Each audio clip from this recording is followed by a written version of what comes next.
de réalisations intéressantes. Et puis, deuxième figure, c'est la figure, comment dire, du socialisme révolutionnaire, de ceux qui adhèrent, en général, c'est les plus jeunes, qui vont adhérer au Parti communiste, à l'Internationale communiste, et qui vont rester sur un projet révolutionnaire, et qui, effectivement, révolution qui ne va jamais aboutir, puisque vous savez que, oui, enfin, c'est l'un de leurs chefs de file, c'est Hubert, qui devient maire communiste, autonomiste de Strasbourg en 29. C'est ça les deux tendances. Et après, bon, on sait que Hubert glisse lentement de positions communistes sur des positions autonomistes, sur la base d'une revendication qui était celle du mouvement ouvrier du droit à l'autodétermination, et du fait que cette autodétermination, ce droit n'a pas été quelque part reconnu en 18 avec la fameuse formule « le plébiscite est fait ». Le plébiscite est fait et complètement accepté.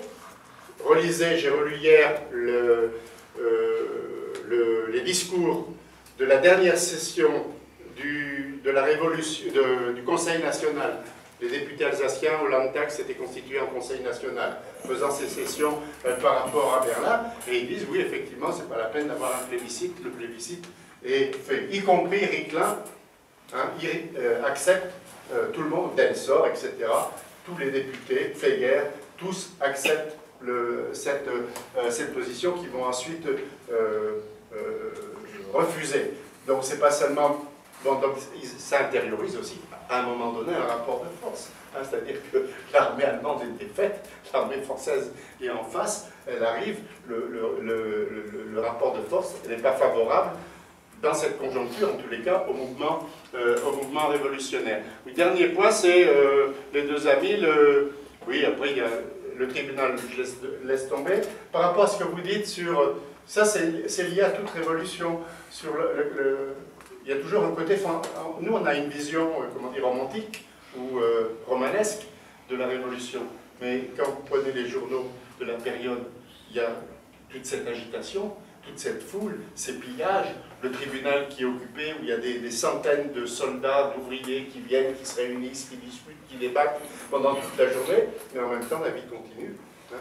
Les bistrots ils continuent à tourner, le théâtre, le cinéma, toute la vie courante demeure, bon, je sais pas, c'est ceux qui ont lu, par exemple, sur la guerre du Vietnam, par exemple, sur les bouquins du Servodas, il décrit exactement pareil, on est en pleine guerre, mais la vie normale, la vie continue, donc il y a toujours un peu cet aspect de théâtre.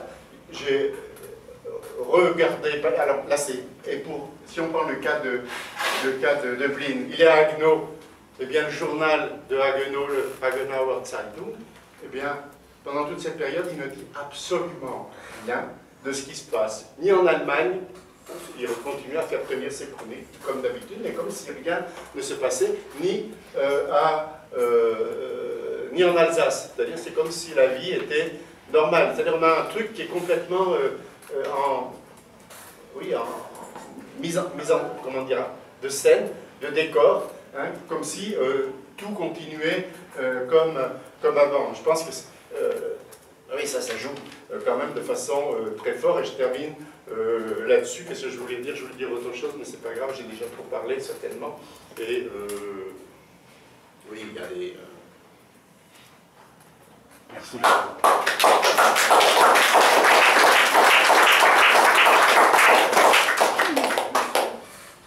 Il y aurait tellement de choses à dire, on va peut-être faire de nouvelles tables d'histoire dans les prochains mois, et on va peut-être continuer. Dans l'immédiat, on va peut-être passer aux questions. Ah oui, c'est bien. Hein? On a déjà assez de questions. Oui, bah, les gens veulent poser des questions. Bonjour. Quand j'étais étudiant en histoire de l'art, Ouais. on avait parlé de cette période-là, entre amis, on parlait beaucoup de cette période-là, entre autres, et on m'avait dit qu'il y a eu une répression qui a été assez terrible, abominable, par rapport aux participants, au comité de soldats, au comité ouvrier. Est-ce que c'est une réalité? On m'a dit qu'ils étaient 70 et qu'ils ont tous été fusillés. Alors là, ils n'ont pas tous été fusillés. Ça, c'est, après, il y a... On n'a pas entendu de quel événement il s'agissait. Oui, enfin, c'était pour l'élimination de la révolution. Enfin, il y a eu la révolution à Strasbourg, Ouais. la révolution spartakiste, il y a eu espèce de pseudo-république qui a été créée à Istanbul. C'est vrai? C'est pas une pseudo-république, c'est le pouvoir appartient au Conseil